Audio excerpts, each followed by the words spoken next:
Sounds good. We should be live already on the beautiful YouTube. Let me record this. And hi guys, welcome to ATP Media, Accentuating the Positive with Gaur and Swain. Always wonderful to be with you again. We're going to chat with Gore today, and he's got some fascinating things to show us. And but first, let me see if I can get my my video playing. Here we go. The intro. I'll get this happening. It's a bit clunky. You got to accentuate the positive. Wow, I feel good. A little bit of feel good goes a long way. You're listening to Gaur and Swain, teacher of deliberate creation, accentuating the positive, showing you a way to a better life. Accentuating the positive, it's not just fad, it's sanity. Who in their right mind would accentuate anything else? If you feel like that's what you want to do. Woo-hoo, got it going. Hey Neil, welcome to the show. Thank you so much for having me, Karen. Good to be here with you.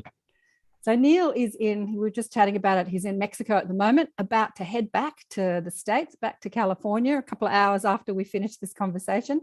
But we are live on YouTube, and I thought it would be great for people. Oh, you're saying hello already. That's great. he's a tech whiz, this guy, a tech whiz, I tell you. But we've got lots to talk about today. But let me just share a bit about Neil from his bio. So Neil Gore was born in London and moved to Southern California with his sisters and his parents when he was 12. His family practiced Hinduism. Thus, Neil followed the traditions and ritual of his parents, but never really had any concrete religious beliefs. After high school, Neil went to California State University and began interacting with people from all over the world, exploring a wide range of things like music and poetry, creating spoken word pieces and freestyle rapping with friends. His poetry portrayed a lot of universal and spiritual questions with a cosmic twist. In 2021, Neil discovered Nassim Haramein, Jim Self, and Jordan Maxwell, an Aussie. Absorbing information at a rapid rate, he went down the rabbit hole, learning about Sumerian civilizations, the Anunnaki, tracking the bloodlines of the elite throughout ancient history, and exploring the nature of sound and vibration. Reading the traditions of the Sumerian scriptures, Neil found that they were the same stories found throughout many religions, but these scriptures dated back thousands of years before religious records. The texts were talking about interdimensional beings. Could it be that most of the stories of the prophets and the gods of that day were actually about beings from other planets or other dimensions? This awareness brought him back to his Hindu roots. He saw how the Hindus spoke of vibration and frequency, and how this connects to a holistic practices such as yoga, meditation, singing, sound, and healthy living. He saw the comparisons with other ancient texts and realized these scriptures are speaking of frequency and quantum realms, which Western science is discovering today, and how positive thought is truly the science of frequency. Delving deep into conspiracy and global corruption, Neil felt there is a disconnect in the world, and humanity is being manipulated and controlled by not understanding our innate powers of creation and sovereignty. In 2011, Neil met his best friend Sol, and they traveled the US hosting conscious events. They are married now. Is Sol with you in Mexico? No, actually, update. I'm divorced 4 months ago. Haven't updated them. Oh, crap. That's all good, though. We're still friends. Oh, anyway, I won't read the next bit. A philosopher. I need to update my bio, huh? A philosopher, yeah, because I got this off your website, tweaked it from your website. A philosopher, historian, researcher, and spoken word artist. Today, Neil Gore is the founder of Portals to Ascension, a conscious event production company hosting a wide range of presenters on a variety of topics such as the origins of humanity, the existence of extraterrestrial life, exposing hidden truths, and exploring spirituality and the nature of reality. He has created over 1,100 fully produced events. Might need an update on that too. Tours, webinars, retreats. Portal to Ascension has worked with over 1,500 researchers, spiritualists, scientists, conscious explorers, teachers, and experiencers. Neil facilitates gatherings and documentaries to empower the individual to reclaim their sovereignty and awaken to their full potential. Oh, wow. You're doing good work, honey one. Thank you so much. So it started with poetry. You're going to do some poetry for us today? Yeah, I will actually. That'd be very nice. Cool. Mm-hmm. Let's go into your story. I'd love to discuss the, as I said to you before we started recording, the Hindu, how you were brought up, because this was Deepak Chopra's realization too, when his grandmother was telling him to like listen to the Hindu scriptures. He's thinking, that's old school. I want science. And he moved to the States, became a doctor, and then kept delving down the consciousness rabbit hole to realize that what science was, exploring like 20 years ago, starting to explore, the Hindus had been talking about for thousands of years.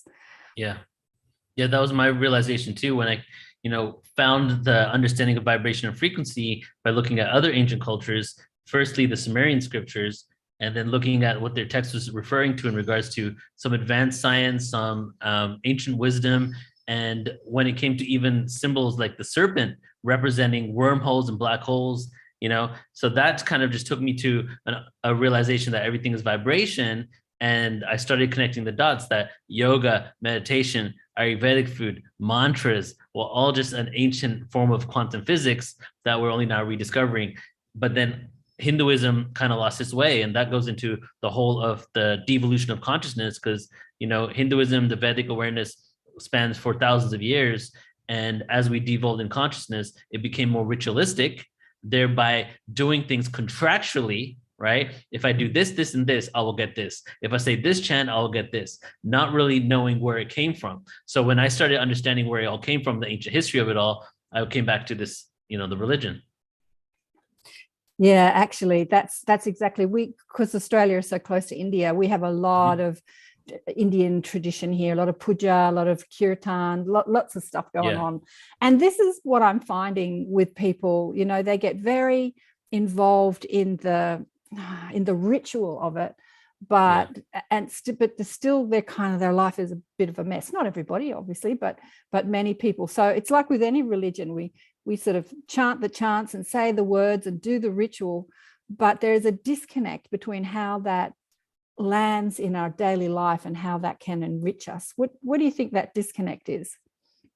Yeah, because it's become, as we both just said, it's become so ritualistic that it's literally like, if I do this action, this action, this action, I will get this from God. If I go to confession, right, Catholicism, and I say my sins to this priest, I'll be forgiven and everything will start from fresh. So we've not only disconnected from source and the vibration and the true wisdom, but we've also added so much man-made information into the text, right? Christianity is a great example. It's one of the most documented ancient or one of the most documented religions that have had so many manipulations happen to the text, starting all the way at the Council of Nicaea with Constantine taking out all these gospels and then recreating things and adding verses, So we have the truth, which are pretty much fundamentally the same across all cultures, right? Be good to thy neighbor, the kingdom of heaven is within you.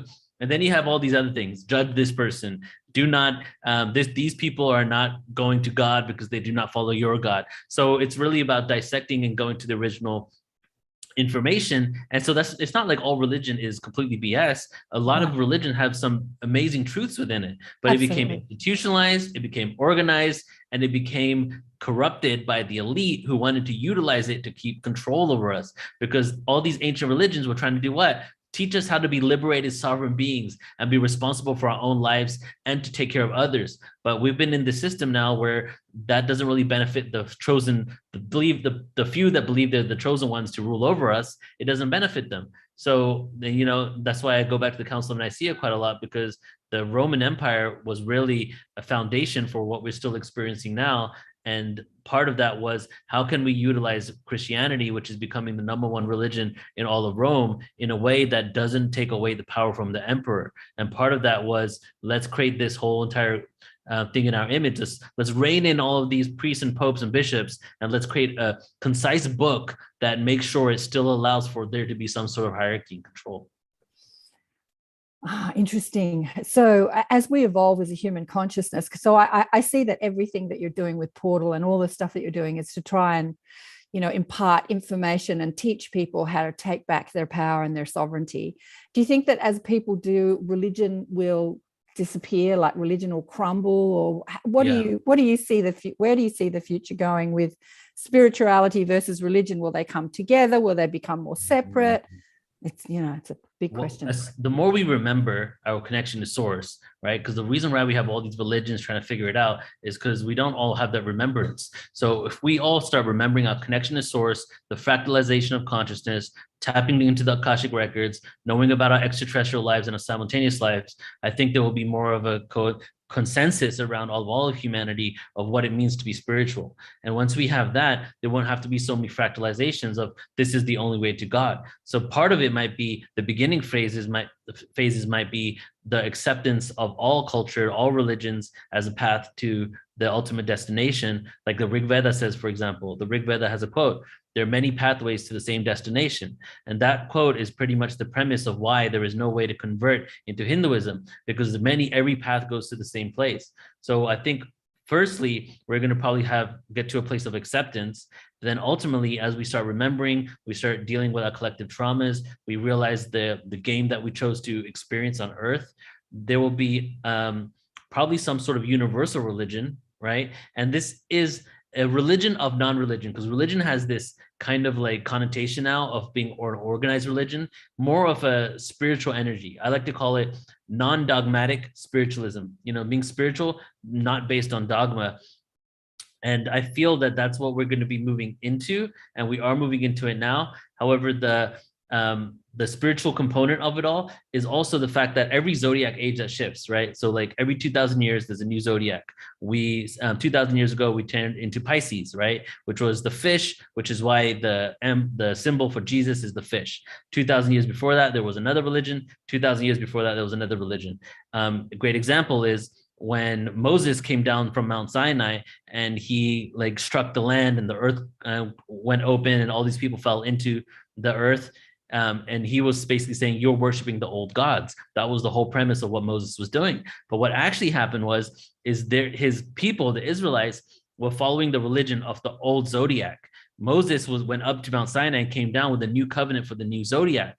And there was a new religion. So firstly, I don't think he actually struck them down and killed them. I think that was the man-made stuff. But secondly, what that story really represents was the end of the old religion, the beginning of a new one. So now, fast forward thousands of years later, we're in the age of Aquarius. So if history teaches us anything, every zodiac age that shifts, a new religion becomes the predominant faith on the planet. But because of globalization, technology, science, and even atheism, where people are getting rid of that and finding something else now, we're now getting to an understanding of vibration and frequency that I feel will lead us to a universal religion. So it's inevitable there will be a new religion, but what it will be, that's yet to be decided. I feel it's going to be some sort of universal consciousness. Yeah, I agree with you. Have you been back to India? Have you been to India at all lately?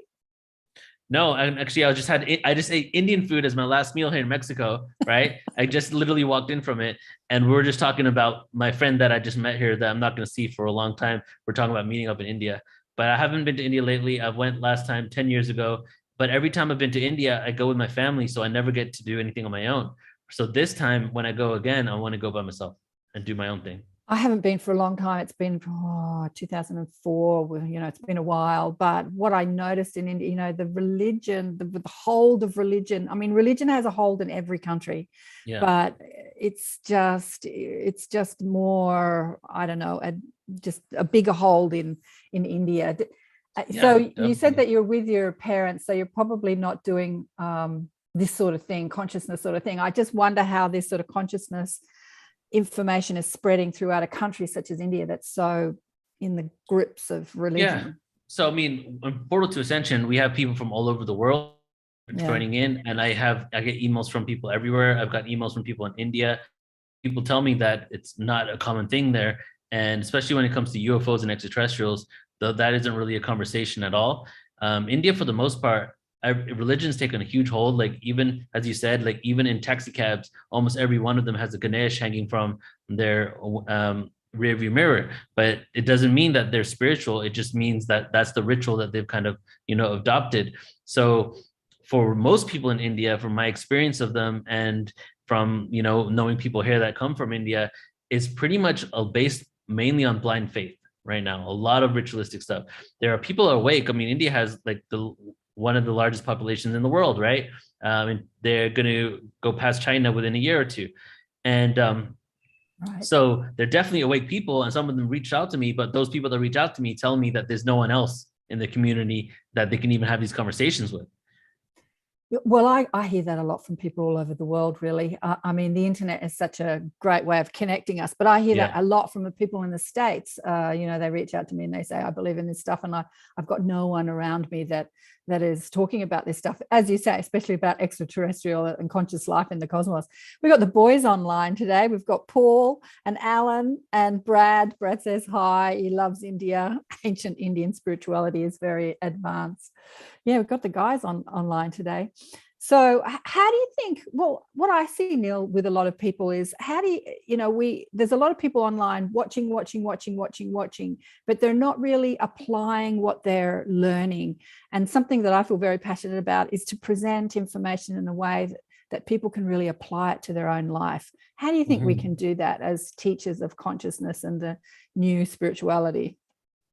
How we can apply it to our own life really is like, what is the ultimate goal? The ultimate goal is to shift so that we can live in harmony with the planet and ourselves and others, right?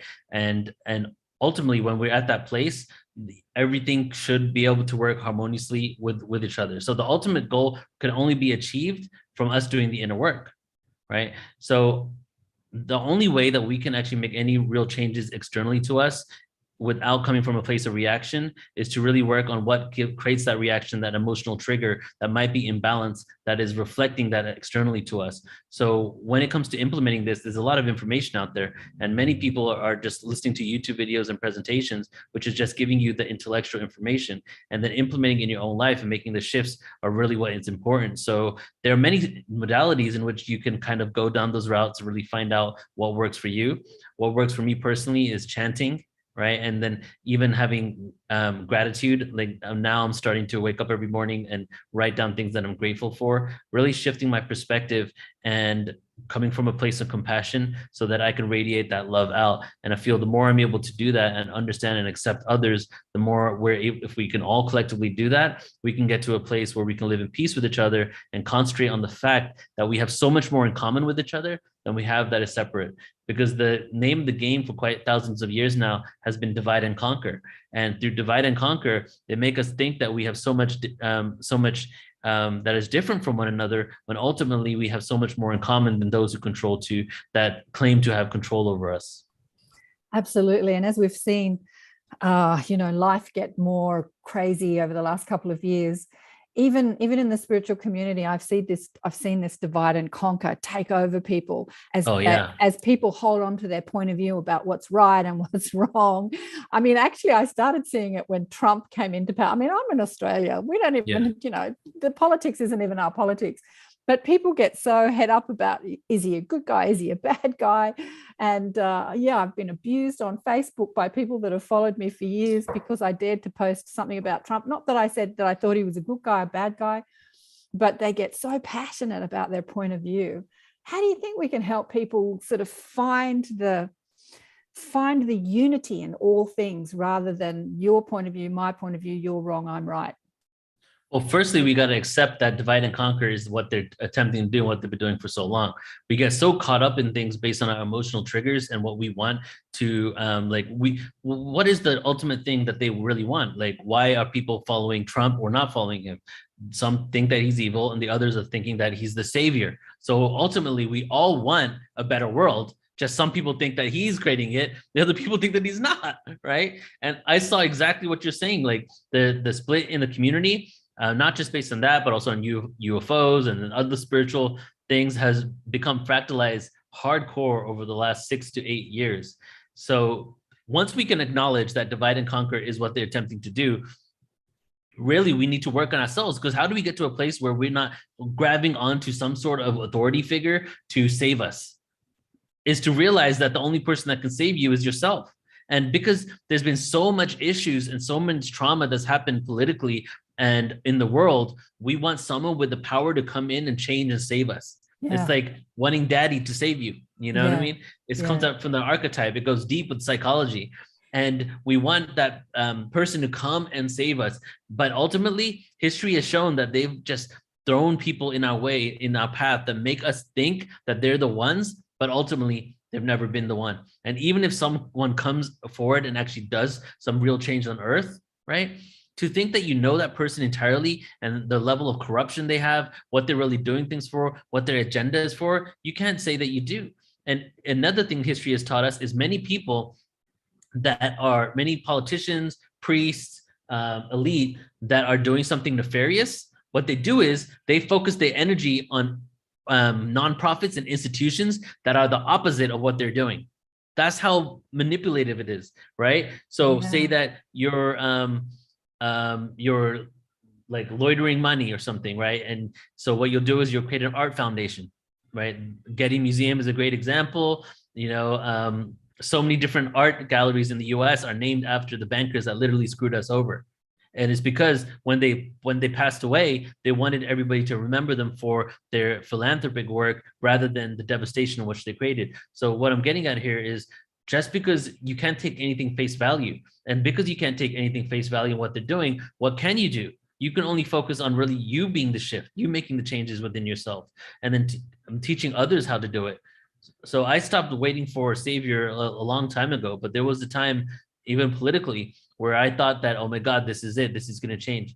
I think Obama was my last straw with that all, right? I was like, oh my God, there's some shifts going on in the world. But then he killed more people through collateral damage than every other president combined, you know? So and that's all I'm going to say in regards to politics. But it's like, and then a lot of people are still, they don't even do the research to see what actually occurred behind the scenes that actually did not affect us at a collective in a positive manner. So again, the whole thing really comes down to doing the inner work, really focusing on why you get triggered, how you can get to a place of neutrality with your own state of being, so that we can really make a change based on inner peace rather than chaos. Because when we react to things, we're only perpetuating more of what we're reacting to. That's how the universe works. We just send it out to the universe just sends more of it back to us. I hate this, I hate this, I hate this. All we're going to get is more experiences to hate. That's how unconditional the universe is.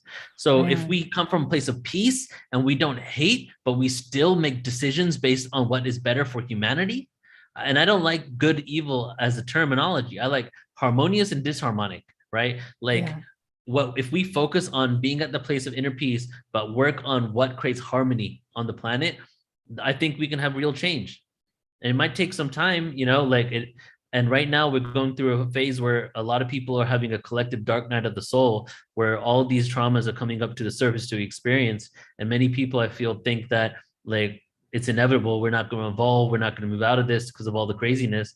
But to me, it's just part of the growing pains that are needed so that we can really inherit the new earth. Beautifully said. Hallelujah. Yeah, the amplification of contrast in the world is really exposing the contrast within ourselves, like the polarity within ourselves. And, you know, something that Trump taught me, I remember when he got in, I was over in Perth staying with my brother, and my nephew came down and said, Trump won. And I was involved in the narrative that said that he was a crazy maniac and everything. And I'm thinking, how could this be? It just really knocked my paradigm. But in that moment, I thought, wow, there's something else going on that from my current standpoint, I can't see. And I'm going to just stay open rather than just, you know, focus on how he's the bad guy. I thought there is a wisdom to the universe that knows what it's doing, even if I can't see it. And I'm going to stay open and see how this plays out. And I think that with everything, just, you know, when we put people up on the pedestal as the great guy, as the good guy or the guru, and then it comes out that they're pedophiles or that they're corrupt, laundering money. I mean, how many stories have we seen of religious leaders and gurus and people that have so we've got to see the polarity in everything in life, stay open to the good and the bad, and also be open to how that reflects who we are, and bring it all back to self. And what I feel this world is set up to be like is that not only do we have amnesia, right, and we also have this realm of free will, but whether someone is there for a positive reason and helping us, or that person is bringing forward the darkness, say, which is giving us the contrast we need to know what we want in our own life, it ends up working for us anyway, because in this world of duality and contrast, the way that we actually transcend into the light without remembering who we truly are and that divine connection is by having the opposite polarity of that. So whether so a lot of people with Trump started hating on him hardcore, and then others within the spiritual community, like, they never wished ill will on anyone, but they finally did, and then on the other side there was those that completely loved him. So, but then to me, I was at this neutral standpoint, not knowing. I was just open to all experiences, whichever way this flows, but knowing that even if something happens that creates some sort of darkness, that all it will do is create the inevitable, which is more people awakening up to the truth.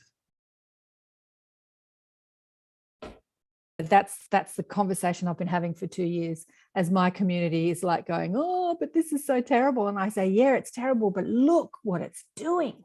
Like, I've been involved in this for, 30 years in the consciousness community, showcasing new old teachers, originally on a Monday night thing, just with a tiny small group of people. And just like you said before, Neil, like looking for people to have this conversation. Like when I was in my 30s, my generation back then were, making money, climbing the corporate ladder, having babies, getting married. They didn't want to have this conversation. And so I was surrounded by much older people. And now it's the opposite. Now I'm the older one surrounded by the young ones. It's so cool. So the world is shifting exponentially. And and in the last couple of years, exactly all that we've been through that didn't look like, was wanted is waking people up. There has been a mass awakening. It's the awakening of the masses, don't you reckon? Yeah. And I definitely feel it is the awakening of the masses. And I'd like to add that to this, is where I've had people think that, do you really think we're waking up? Look at what's going on around us. And that goes back to what I spoke about a little earlier, is that we have so many things that have not been processed, have not come to the surface yet.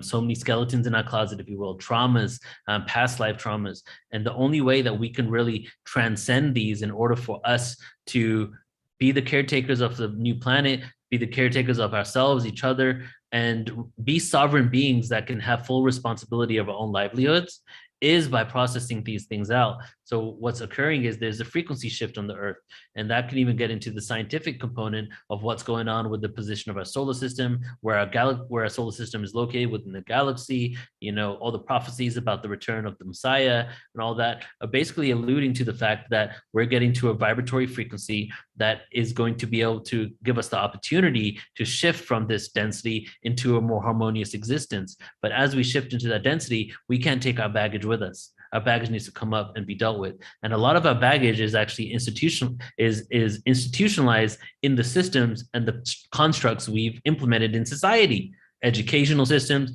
political systems, so many things. So the only way for us to actually transcend is for those systems to start collapsing.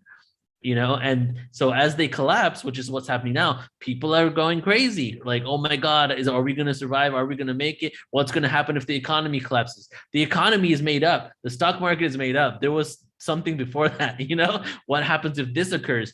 And we've put so much of our livelihood and our energy on these constructs of this matrix that people are afraid of losing it. But ultimately, as long as we can eat and drink water, we will survive.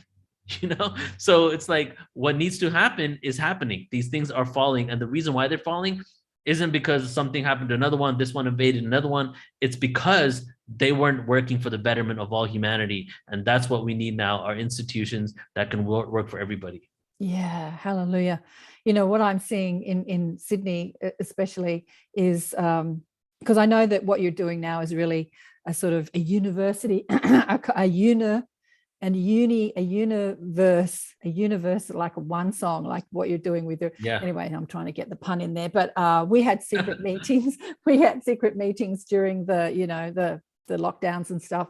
And what I saw were a lot of teachers, a lot of young teachers that didn't want to follow the mainstream narrative. And then their jobs were threatened, and ultimately they were sacked or they had to leave their job. And so they're in this place of flux and not knowing what to do, where to go. And they started coming together and saying, well, maybe we want to create, a new school, a new education system, and I just saw that happening in a very small way in Sydney. As I look out into the world and see the way the contrast is evolving the world, like bringing down the old structures and creating a new structure. It's bloody beautiful, I tell you. It's really exciting. Definitely. And education is a huge component of that, because that is the foundation that we are raised with, that most other things stem from. So a deprogramming of what we've been learning and a reprogramming, because we're just like really advanced organic computers. We get programmed, that's what TV programming is. That's why they literally are programming us. So what if we programmed ourselves with the affirmations and the truth of who we are? Right? The remembrance and learning affirmations at a young age, implementing meditation, different things that can be foundational in the first few years of our life will just make it that we're already at that level. So the solution isn't really difficult. It's a really easy solution, but just getting us to a place where all of us are doing this may take some time, right? And part of that is the re-education and seeing the benefits of it. And then also maybe stop having to focus so much time on the rat race and the survival mentality, because when you're in the survival mentality, you can't really focus on relationships, on your own health as much, being conscious about the way you interact with others and communicate. We don't have time for that. We're all trying to make that dollar and not only succeed and have a shelter over our head, but we're also attempting to capitalize over other people, because that's the system that's been created. So as long as we're focusing on that, because that's what we were taught. I mean, schools, the reason why we get up at that early, and most schools start at 8 a.m. and at the other time, is because they're getting you ready for the workforce, right? Yeah. So we're programmed to be these workers. Yeah. So it needs to shift. Yeah, the 9 to 5. Some people are doing it. Some people are shifting it, starting now. Absolutely. The pun I was trying to do there, I had Shirley Batty, fabulous spiritual teacher who's older, from the UK, on my show, and she said that she was taught in the university. She was taught by the university, and I'm like, oh, I love that pun. Anyway, let's talk about a little bit about your story. So when you were at, so we heard that you were brought up in the Hindu culture. You followed it because that's what your parents did, but you weren't really so keen on it. You were just like, yeah, I'll do it because that's what mum and dad wants. Yeah. And then you went to university and started meeting people with different thinking. Like, how did your awakening occur? What was happening? When did you have a million questions that needed to be answered? What happened? Yeah, so the first thing I thought of was writing poetry, and it was really it was kind of like sci-fi poetry. So I started researching some of the words just to expand my vocabulary on like wormholes and stuff like that. But I also was curious because since I was raised Hindu, I wasn't ever raised in that religion is wrong, that religion is wrong, my religion is right, which a lot of people are raised like, right? And since I was just raised that all religion exists and this is what you follow. And even during Christmas, I celebrated Christmas every year. I knew Jesus was real. I knew all about Moses. For 7th grade, I went to Catholic school in England. And that, not because my parents wanted me to be Catholic, it was because they wanted me to get away from the bad crowd. So they thought Catholic school would be good, which actually ended up being worse for me. And then, so I learned, I read the Bible, everything, right? And so because in Hinduism, most Hindus accept that all prophets existed and that Hindu was just Vedic awareness, and Hinduism was just for the culture of that area, and other religions come around the planet because we're all different, very diverse people. That's the foundational understanding of Hinduism. Many people in India won't even know that because they don't study the scriptures. They just do it blindly, right? So since that's the case, I was like, okay, so Jesus existed. I'm following Hinduism. I'm seeing some similarities in the text here, but all Christians believe that Hinduism is a paganistic religion, like of the devil, but there's too many similarities within Christianity and Hinduism. What is going on here? So my first thought that entered, it quickly got me to millions of thoughts, was what is the root of all religion? And as I was looking for the root of all religion, I started researching online. That's when I found Jordan Maxwell, and I found the the sons of God, the story of the sons of God, which were from the Sumerian scriptures. And I realized that Genesis was almost a mirror representation of Sumerian scriptures talking about pagan gods. Right. Wait a second. How can this monotheistic religion be connected to a polytheistic religion? And then, wait, what are these gods called? They're from the stars? There's a map of their planet? Whoa, how can Christianity, Judaism, and Islam all talking about God and one God be based on a religious scripture that talks about star beings? That was what started me down the rabbit hole. And then I went into all things extraterrestrial, channeling, ancient origins, seeding of humanity, hybridization programs, then ultimately into UFO disclosure and government whistleblowers and things like that. So that plus the spirituality was my first 8 years, was just lots of research. And all of that was connected to spirituality, because when you look at the ancient scriptures, as I said earlier, there's all these like representations of spiritual energy, vibration, meditation. And I also looked at the Hindu scriptures and the Mahabharata and Krishna and these golden chariots with lightning coming out of them. What are these things? And then digging deeper into that, and then feeling that there's some sort of extraterrestrial connection. So that was kind of the beginning, is ancient history combined with stars being awareness. But one of the other questions I'll say, after I had that root of religion awakening and started looking at the ancient scriptures, I was like, well, either I can believe all religion and in the world is completely BS and everything is atheist. Everything is atheism, right? Because we're talking about aliens and that's not real, right? Or I could think that everything came from aliens. You know, that's oversimplification, but No, I don't think so. You know, it's crazy to think that the gods of the past were actually alien civilized. I mean, people that are really religious are the ones usually, well, I don't know about that. That's a silly blanket statement. But, you know, religion and ET, extraterrestrial life, doesn't feel like it's sitting in the same bowl. You know what I mean? It's like polar opposites. But yeah, where did it all come from? Exactly. I mean, yeah. Yeah, I mean, and then if you talk about dimensions and different dimensions and harmonic dimensions, a lot of these beings were really advanced spiritually, that they had, and a lot of them remembered the connection to source. So they were like direct conduits and messengers or emissaries of source, but there was still an emissary and not exactly the source. So not to say, go ahead. I was going to say, do you think that the ETs came, they manipulated our physical form, like they spliced the DNA, we evolved from the Neanderthal, but, you know, many scripts and channelings and stuff talk about civilizations that were evolved to advanced civilizations beyond what we understand as Neanderthal man, you know, like prehistoric man. So that there were, even in the Seth channelings, they talked about a civilization that evolved themselves out of aggression to the point where they couldn't deal with the weather on the planet. So they moved underground and then eventually died out. And that was before what we understand as prehistoric man. So there's a lot of information from channelings and scriptures about civilizations that have come and gone in the past on planet Earth. Right. So the ETs have been involved in this whole story, right? So they give us this body and then these ideas, and then we as man, as humans, we evolve it into what we see today as all these religions that now sort of grip the planet. Yeah, and I agree with you on what you said about, like, you know, multiple civilizations that have come and gone. And you kind of alluded to something that I've been thinking about lately too, is that some of these ancient civilizations that have come and gone may not have been Homo sapien, but could have been another type of hominoid. Right. So some of the seedings may not have been our seeding, but there's still stories of our ancient past because we're all connected and they're our ancestors.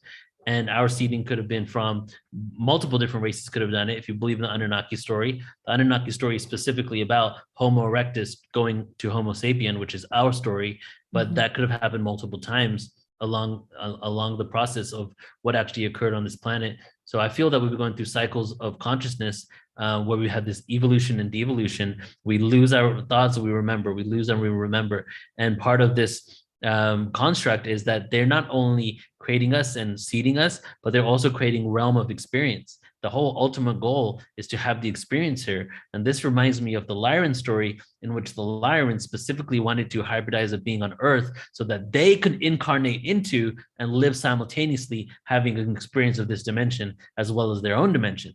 It was like, let me see if I can, I want to see how this experience would be. And Bashar says that we're one of the only species within our dimension that has the full range of emotional frequencies, right? The full range of emotional spectrum. So it's really a planet of abundance where a lot of experiences can be cultivated. Yeah, well, sorry, I lost my train of thought for a minute there. I was going to say something about the Seth, years ago, I read the Seth books years ago, channeled information, and this civilization, and I can't remember everything that was in them, but I do remember a bit about this civilization, which I thought you'd be interested in, because you're really into sound and how sound frequency affects manifestation, right, Neil? Mm-hmm. They said about this civilization that they wanted to evolve aggression out, and so they manipulated their own DNA and they evolved aggression out of their physical makeup. But of course, they couldn't deal with as I said, the weather, and they moved underground. But they used sound as their dominant source of energy. So they used it to cook with, they used it to paint with, they used it to propel themselves.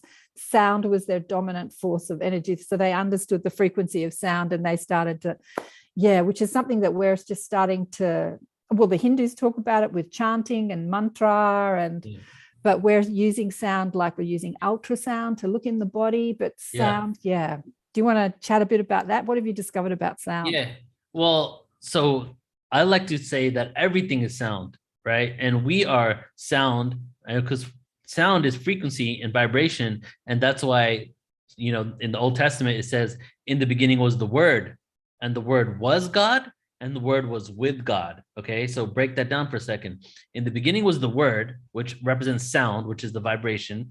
The Word was God, right? So the Word is actually God, but the Word was with God. Well, now we have two different things, contradicting things. We have the first universal paradox. The Word was the source of it all, but the Word was also with God with a lowercase g, because they started creating the fractalizations of everything that came after it, right? So it's like, everything to me is vibration and frequency. And we've now proven that through quantum physics. We can see that we're subatomic on the atomic level. We have Newtonian physics, which is everything atom and above. The subatomic level, we have everything that is below an atom. The physics of the subatomic world is contradictory to the physics of the Newtonian world. They're a paradox. However, the subatomic world is what the building blocks are for the atomic world. So how does that work? How do they become paradoxical to each other, but one of them is the building blocks of the other? Well, therein lies the illusion. We've broken through the computer program. And so ultimately everything is sound and frequency. When we can get to a point where we mentally and spiritually break free from the matrix, we can manipulate the vibration of everything and literally do things like in the matrix, like stop bullets and stuff, because we can become the creators of this reality and able to manipulate our reality around us. So what seems like happened with these individuals is they understood that everything is frequency and vibration, and they were able to get to a point of consciousness or had some sort of technology where they can manipulate the vibrations around them. Because if you propel yourself with sound, it's not like maybe they had some sort of device where they were like had it behind them and the vibration was coming out, but we can get to the level of consciousness where we're able to propel ourselves with sound using our own entire bodies, right? So it makes perfect sense to me. I've had a few presentations on sound vibration. One's called Sound Vibration Ancient History, where I talk about the ancients and the advanced awareness of sound. One's called Sound and Vibration Quantum Physics, talking about the connection. And the last one is Sound and Vibration Future Applications, which is about the fact that our recent understanding of sound that's really taken a hold in the last 100 years is getting us to a point where we're going to be able to do miraculous things on this planet. One thing that we're already doing is levitating huge megalithic stones. Right.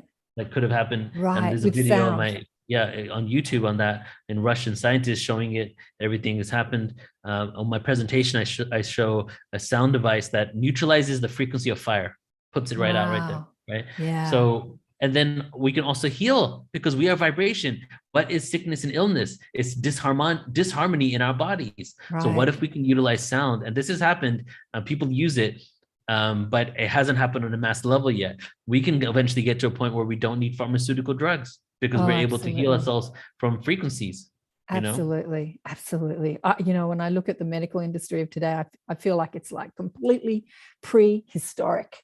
And yet, this gets back to what you were saying, and yet we had this information years ago, like 100 years ago, we had this information, but yet we're practicing a prehistoric, health sickness system. But that comes back down to what we were talking about, control and manipulation. It's been controlled and manipulated. I started my journey as a naturopath, and when they wanted to try and teach me chemistry, I didn't want to know about it because I just felt like I needed to look at something outside of just remembering numbers and things like that, like having it all mental. It needed to be something else. Brad's loving this. He's a lot of awakening people support Trump. He says, I'm glad you had knowledge of the Hindu scriptures, Neil. He's reading one of the Seth books now. What if God and God are two different guys and the world is another guy? And then you have God, the title, could be a third G, maybe not talking about being one thing, but another thing all at once. Could be all separate entities and job descriptions. Job is a friend. Do you understand any of this? Sort of, but not really. So, okay. So what if God and God, lowercase g and uppercase G, are two different people, and the word is another guy, and then you have the God, the title could be the third G. So, okay, so I'll just say this, that a good origin story, many origin stories, I did a whole thing on 300 different origin stories from different civilizations. And in there, one of the origin stories from a native Pueblo tribe in the Americas said that basically the universe was sang into existence and all of the realms of the gods with the lowercase g, right?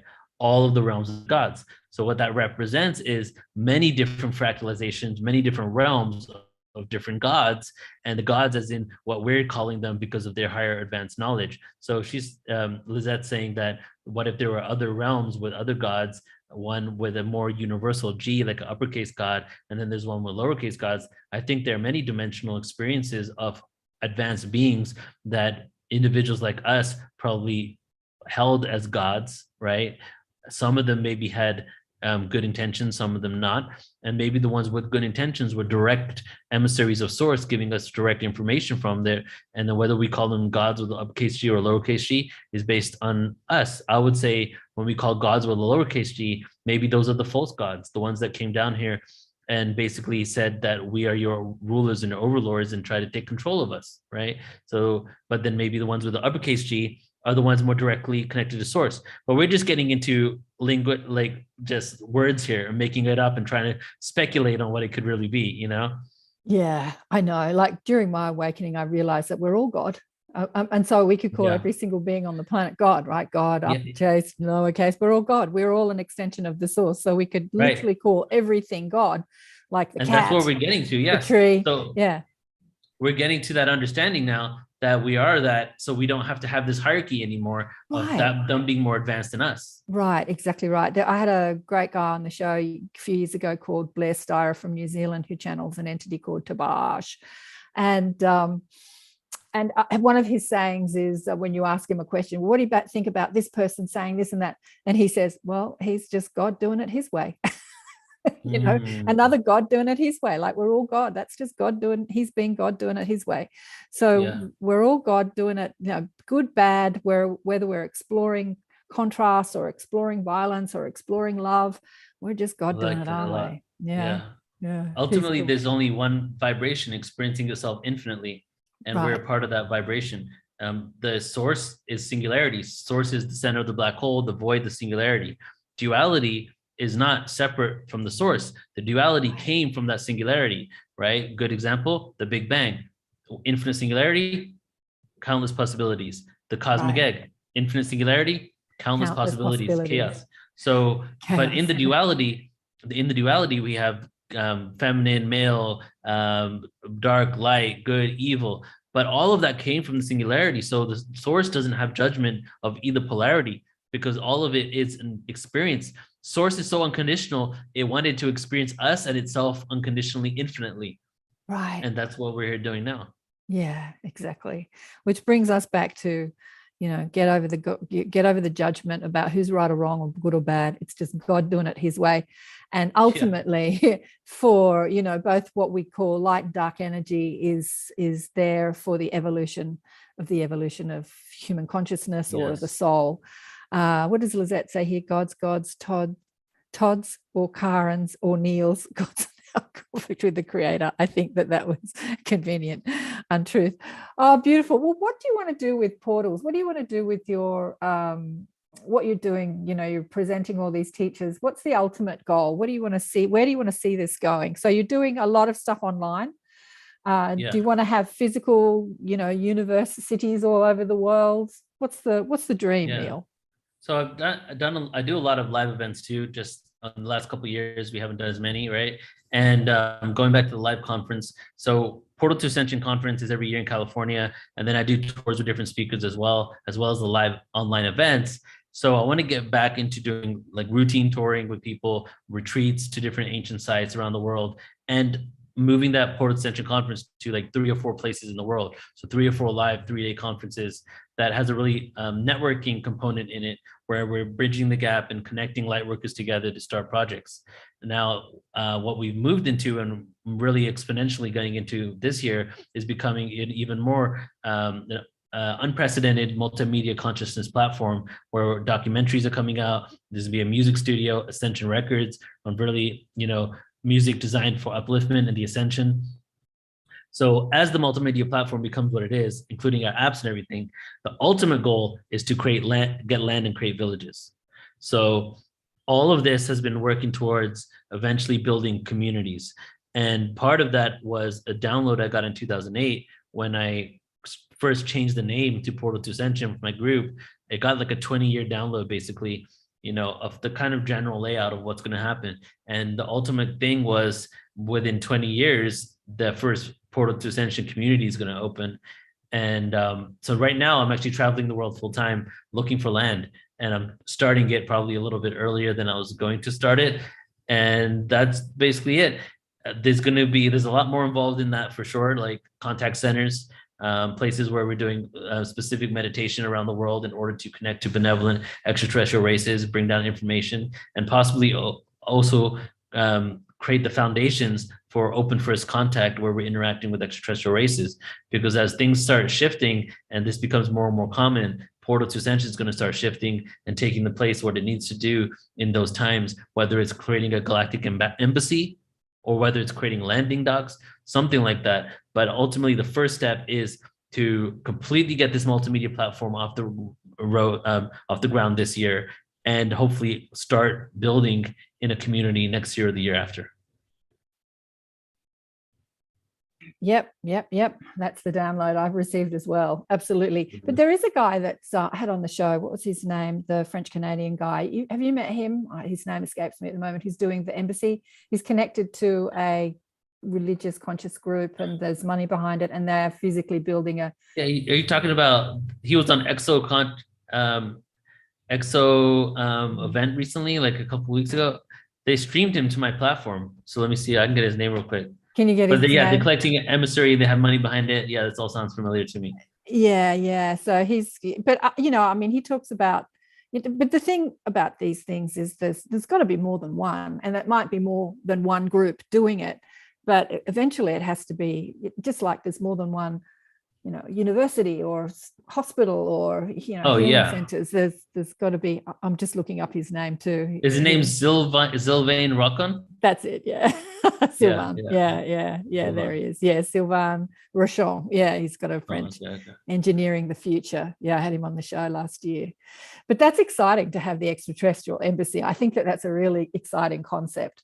Because as I've discussed with many people on the show, their frequency is so different to the density that we experience as humans, especially with our stressful, negative, critical, judgmental thoughts, that in order to actually be in their physical presence, we have to drastically shift our vibrational frequency. We have to shift our consciousness. Yeah. So Yeah. so there has to be like when I had Alan on the show, we were talking about that. You know, he spent years presenting consciousness teachers, and now he's completely obsessed in the ET conversation. But the presenting the consciousness teachers was the sort of the roll up to understanding how we can meet our galactic neighbors. We have to shift. We have to change our thinking. Do you think? Yeah. I mean, a lot of people come into this awareness of extraterrestrials, interdimensional beings from the spiritual background, right? Like Alan and myself. And then there are those that come in from the government whistleblower background, and then either come to the spirituality later, or don't even go to the spirituality, but just stay within the nuts and bolts UFO, right? But this goes to what the Israeli space chief said, the guy that founded the Israeli space program, that he said the Galactic Federation is visiting us and they're waiting for humanity to be ready in order to communicate with us, right? And what that meant to me was we need to be at the consciousness level in order to be able to interact with them, which goes back to our original topic that we started with here, which is why the inner work is so important. I wrote an article a few years ago called "What Does Meditation Have to Do with UFO Disclosure?" Right? And it was literally about vibration and frequency. The reason why we don't see ET everywhere is because it's a frequency game. It's right. We don't exist at the vibration where we're living within this reality. So as long as we start harmonizing our own frequencies and whatever way that may look for us, ultimately we'll get to a vibratory frequency where we'll be interacting with ET and possibly even trading with them, trading information with them, having conversations with them, trading technology, receiving that. All of these are possibilities for our future, but the only way we can get there is if we do the inner work and we try changing our systems and institutions to better all of humanity. Because right now it's just based on power, control, and greed. That's pretty much the bottom line of all. Even the political systems that are supposed to be based more on equality are completely corrupt. Right. Yeah. What's in it for me? What's in it for me? What's in it for me? I want to ask you a question. How long have we been yakking? Almost an hour. We'll be wrapping it up soon because I know you've got to go. But I want to ask you a question about technology, where you see the role of like AI and technology in our future as we evolve into a more spiritual race. I ask you this. I had a couple of people who were channeling on the show. I think it was the year before last, from the Palladians, and she wanted us to throw away our computers and our iPhones, our phones, like get rid of technology, because I'm sure that they were channeling a group of people that went down that technical timeline and basically went into sort of more control and corruption as technology took over. What do you want to say about all this? How can we blend it? Do we need to throw out the technology? Can we blend it with the spirituality? What's the story? Yeah, first we need to be aware that technology is us attempting to do things externally that we can do within ourselves, right? Like download stuff, tap into things. And the reason why we've been doing that is because we've been at the dark ages, if you will, an age of forgetfulness, where the only way we could create certain advancements was looking for it externally because we don't remember. So it's not about is technology good or bad? It's about is our consciousness at a level where we can utilize things consciously or not? When interestingly enough, as we go in this upturn in consciousness and start shifting into this new frequency that we're going in, we're going to be able to utilize this technology more consciously, but we're also going to be able to do things and accept things within ourselves that we don't even want to use certain technologies. We won't need them, right? So some things may dissipate and no longer be needed because we're able to do them ourselves. Some things may dissipate because we no longer feel that it's important to use this for this certain thing because our priorities have shifted in the world. But technology isn't the problem. The problem is our consciousness. And the reason why, for example, so many advanced technologies have been presented, but what happens with most governments are they find out ways to weaponize it, is because the consciousness has been at that level for so long. Why is it that the government, when they talk about UFOs and all the technology that they found, which have come out, like technology to bend space-time that was in the sun, talking about the government, the US finding technology to bend space-time and different things. Why is it that they talk about the technology, not about who's driving these vehicles? And then you look at who are the people that are reporting on this. Oh, military officials, DOD officials, Pentagon officials. Why are they doing that? Well, this doesn't seem to be some sort of technology for weaponization, but they're trying to figure out how they can use it for that, right? So the consciousness has been at that level for quite some time. My understanding is that we're shifting out of that. So as we shift out of that, we'll start using technology more consciously, but I don't think we have to worry about it and be afraid or scared about it.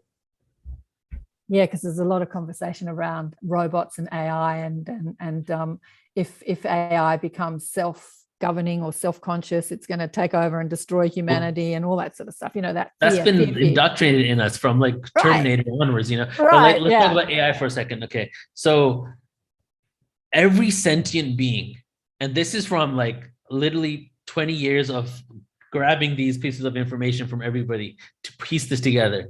It seems like every being that becomes sentient wants to create something in their image. As soon as we wake up to our own godlike nature, we start creating things in our image. The Lyrans from the higher dimension, creating the fractalization, lower and lower and lower, hybridization, over and over, creating in the image. It all is the initial imprint of Source. Source wanted to experience everything in its own image, and everything after that did the same thing, from the Elohim to the Cedar races, the Anunnaki, to us. What are we doing? We are now we're in the first, second, third, and fourth dimension. We're in the lowest 4 dimensions. Don't like using the word lower or higher, put that disclaimer out there, but we're the first 4 dimensions. Within that, we're in the most inorganic dimension, even though ultimately there's no inorganic in my book. But I'm just saying that because we've become linear time, all these constructs, a matrix-like systems. So what are we doing? We're creating something in our image. What are we doing? Well, we created AI, and we also created a dimension. What do you think a hard drive is? It has all this information and data stored with wires and electricity. We've literally created what is a smartphone? A smartphone is a device utilized to access a dimension that we've created within this form. We've created a dimension. There's a great Netflix series called Upload. Have you seen that? Have you seen that? Oh, Netflix? yeah, I have. Yeah, I like it. Yeah, that's what they're talking about. So they're talking about death. You know, they're going to take your consciousness out, you know, just before you die, and upload it to an augmented reality, like a virtual reality. And you've got all these different things, like a heaven. You know, you can go and live in the lake house, or you can go, It's a great series, actually, exploring all this stuff. They still have some fundamental things wrong. They do get into the father of one of the characters says, I don't want to be uploaded to a virtual reality because I want to go to where my soul is and to see my wife who died. So they do get into that conversation, which I think is a great conversation. Yeah, and Elon Musk is doing that right now with one of his companies. Is they're experimenting on uploading consciousness into technology. This is out there, common knowledge. It's a company that exists. So, you know, all these things are being worked on. That I don't, you know, I'm not speculating on anything until it gets to the point. Ultimately, I believe and I'm hopeful that we're in this upturning consciousness. So even when I see stories like that you might be like, oh my God, I'm so fearful, what's going to happen? I don't ever get fearful for it, because 2 things. Source wanted to experience itself infinitely. Why am I going to judge that experience? Exactly. Right. And then secondly, I already feel we're shifting in consciousness to this higher octave.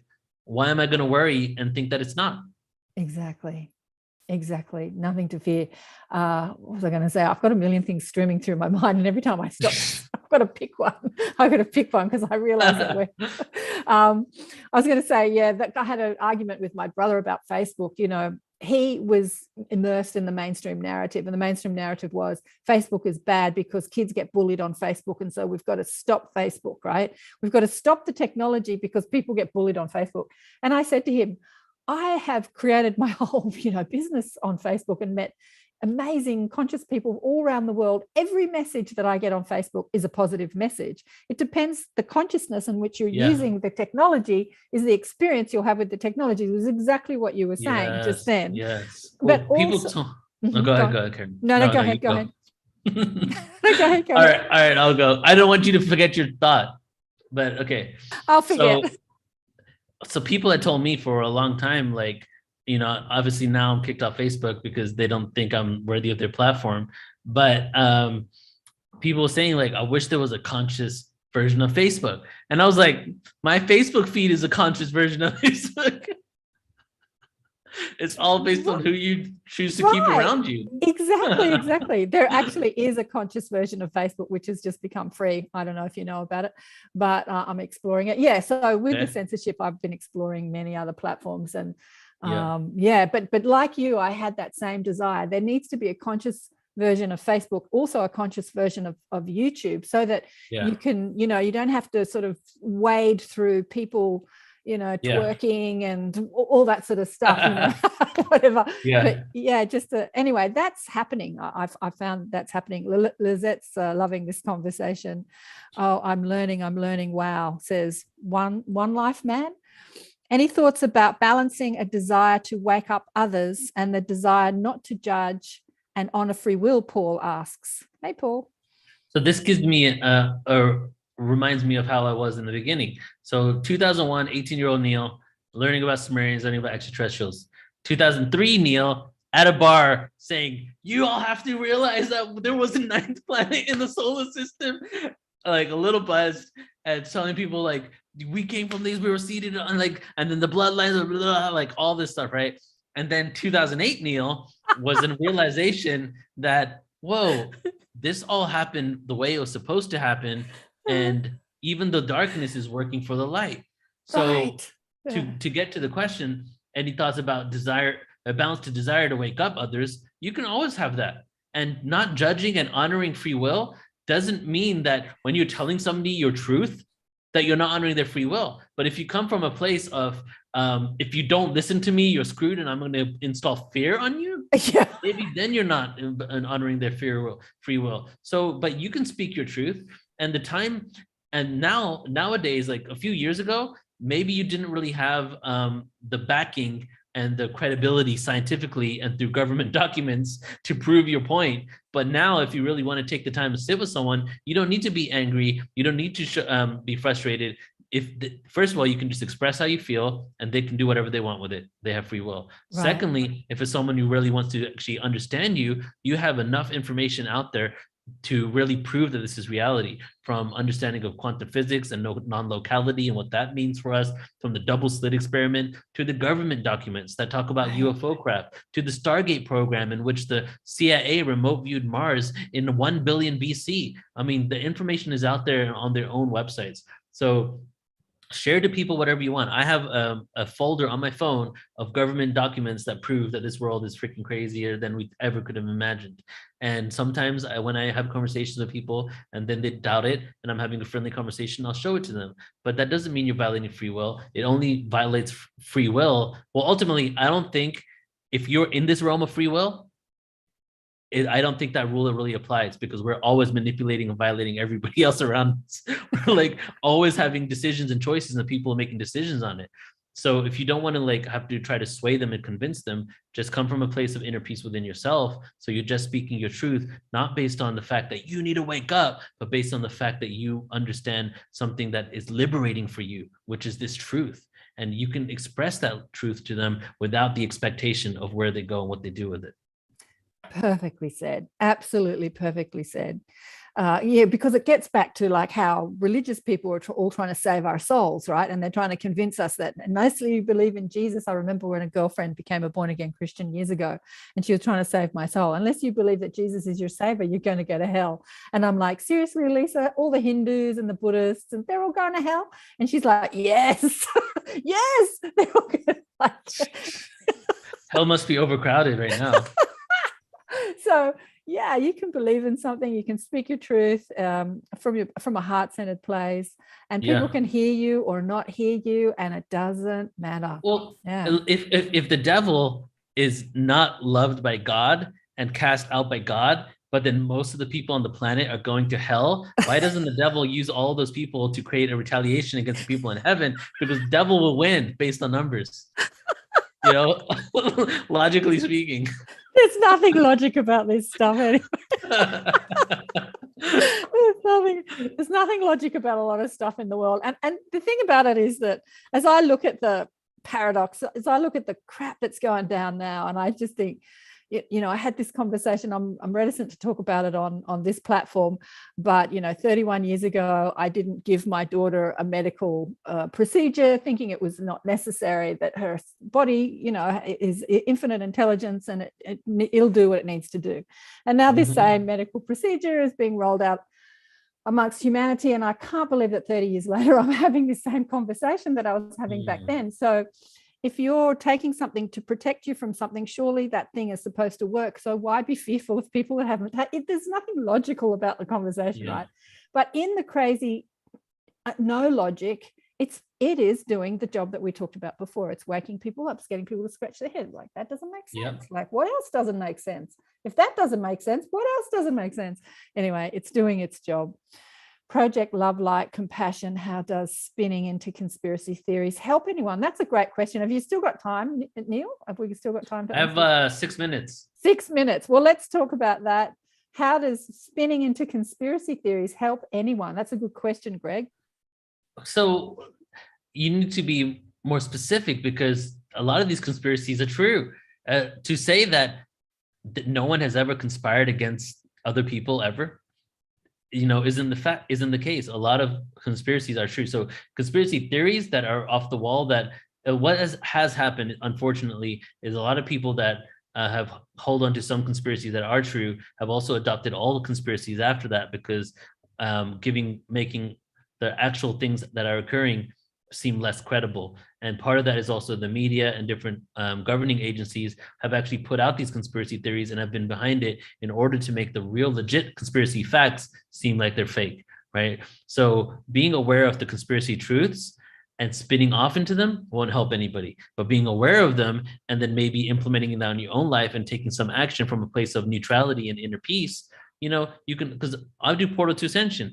I mean, we're doing 110 events a year. There's around 4,000 hours of content every year for the last 12 years. Good portion of them focus on exposing lies and manipulations, and a good portion of that are conspiracies that actually happened on the earth. So, but what we're doing is we're spreading awareness, and we end everything with some spiritual component, bigger picture. Almost all of our presentations and conferences end with the bigger picture of what this really means for us, so that we don't get focused and lost on the fear about what's happened. Why are they doing this to us? Well, why do they think they control us? What is the bloodline that they come from? It's not really about that. It's understanding what has occurred, realizing it's happening the way it was supposed to happen, and then also understanding how we can make changes within us so that the external reality reflects our inner change. And that's what it really focuses in. Spinning off, though, so I agree, spinning off to a conspiracy theory or a fact doesn't help anyone, except maybe put you down a fractalized downward spiral in which you're lost and scared and confused. Right? So spinning off into anything is never beneficial, but it doesn't mean that you can't be aware of the fact that there are conspiracies out there. Absolutely. I think a lot of people resist the information that's out there because it rocks their paradigm, and then they feel fearful that everything that they've believed is not true. And there's like this fear, there's big fear around that. So if that's not true, and then, so yeah, they don't want to rock their paradigm. All right, darling. Well, we're going to leave it there. It's been such a joy. It's been such a joy to talk with you today. Thank you so much. So much wisdom rolled up in one guy. I tell you, when you're doing amazing things, you're doing absolutely amazing things. I'd love to collaborate with you more. Definitely get you down under. I've had that thought for a while. There's a few people doing conferences. The cosmic conferences, a couple of friends doing the cosmic conferences here down here, but obviously what's happened in the last couple of years is they've been knocked out. But the galactic conversation and bringing this conversation into the consciousness, like bringing the near-death experiences in, and the galactic conversation and the meditators, and bringing it all together into one conversation, I think is really important. Well, just to say, because you just said near-death experiences, just to let everyone know, on April 3rd on our YouTube channel, youtube.com/portal to ascension, we have a 10-hour event, psychology, science, and evidence behind after-death communication and near-death experiences. Cool. So if anybody's interested, check that out, because I agree, just bringing into all this, it's just different aspects of the one truth, really, right? We're looking at it from different angles. Right. And it's been, even in the consciousness community, it's been so compartmentalized. There's the near-death experiences and the afterlife. People want to talk about that, and the ET people and the UFO people and the meditators and the kirtan and the, and the sound guy. That's why I like to bring it all together. Yeah, me too. I've got that same desire. Thank you so much. It's been so beautiful. Enjoy your trip back to the US, and I'll catch up with you again soon. I appreciate it. Okay. Take care. Bye, everyone. Take care. Bye. Oh, the wonderful Neil Gore. I did have his name spelt wrong. I changed it before we went live, but it didn't populate. But hopefully, if you refresh this, it'll be his name is spelled Gaur. What did you think of Neil? Did you like him? Isn't he amazing? He's doing amazing work. Thanks everyone for watching. 5D events, Sedona conference in June in person. Yeah, there's a lot of events happening. Thanks, Paul. Nice chat. Yeah, it was a great chat. Wonderful chat. He's got so much going on Portals to Ascension, and he's collaborating with New Realities with Neil and the Wish Alliance with Shirley Batty, and hopefully I would like to collaborate with him more to get the Australian component, the Down Under component in with what he's doing. It's thanks, Brad. Thanks for listening and watching. So who's coming up this month in the Inner Sanctum? So the Inner Sanctum is our online guest teachers, where I invite people to come and join the Zoom, and they can sort of meet the teachers that I'm showcasing. And I'm doing that once a month. But next month, we've got 2 teachers coming in. We've got Jeff Granville, who's coming in on, what's the dates? Saturday, what is it? What's the dates? Oh, here we go. The 9th of April, 10th, Sunday, the 10th of April in Australia, Saturday night, the 9th of April. And Jeff's been on the show before. Go check out my conversation with Jeff. He talks about, mindfulness and quantum science. He's a brilliant speaker, but his journey was because of the illness of his son and something he experienced in hospital with his son. There are plenty of dark clouds. It's up to us to make the silver linings, Jeff says. And then later on next month, on the 23rd of April, Sunday, the 24th in Australia, Rachel, a friend of mine, Galactic Goddess, Galactic Light Codes and Dragon Energy, Rachel Burns is coming on to talk to us about her journey, and she's downloading light codes, and she's amazing. She's doing some amazing stuff, and Dragon Energy, she's incredible. And I'm also working with Shirley Batty in May, co-hosting her Awakening conversations for the Wish Alliance. And I'm going to be presenting the Galactic Gals from Down Under. So we're going to be presenting at least 4 or 5 Galactic Gals from Down Under to come into the Wish Alliance and to do the same thing. You come onto Zoom. It's all free or by donation. If you're appreciating the work, you can make a donation. I always put a link under every YouTube show and Inner Sanctum show that I do. If you do wish to make a donation, there is a PayPal link if you want to make a donation. Also, that goes for Sheila as well, for all the work she's doing. She's doing 2 conversations a week. I'm like, boy, God, girl, how do you do it? But I'm helping her in May. And and also the book, if you were interested in people's conversations with the afterlife, including mine, which was my awakening. When Mum died, I started asking more questions, as if I wasn't curious enough as a young girl, asking my parents all sorts of questions they couldn't answer. And then Mum dies and I start asking even more questions. But it is that curious mind, it is that inquiry into life, just like Neil has, that seeking those answers, that they will come to you. The answers will come to you, and it's not always what it seems. But the book Awakened by Death is a compilation of 12 people's stories. Some people having their awakening journey through the death experience of someone they loved, like a child, or through their own death experience, like having a NDE. One of our authors, actually, Naya Yvonne Ballard, has actually transitioned since the book was written. She has, I don't think she wrote about it as eloquently or as excitingly as she spoke about it on the show. But when I had her on the show years ago, her near-death experience has stayed with me forever, as she explored, from a point of consciousness, how she could dive into an atom, and she could be inside an atom, and then she could pull herself out and see the multiverse, and go and like fly from that point of consciousness, fly anywhere and discover anything and know anything. Like, this is the infinite intelligence and infinite possibility of who we are as consciousness. And it doesn't mean that just because we're in physical form, that we don't have that same access with our consciousness, access all areas. If we want to look inside the body, we can. I had a client yesterday and I was looking inside her body. And what's so interesting is she was a singer. And as I saw the distortion inside parts of her body, I started toning and sounding, which is something that I don't normally do, but that was what was required for her healing. So it's, if we just stay open, just stay open to everything, to all of it, stay open, then you can explore and participate in so many aspects of the infinite intelligence that is you and your consciousness, you as an aspect of the infinite one creator. Thanks, everyone. It's been a joy to be with you all again. Love you big time, and I'll catch you again next time. Bye for now.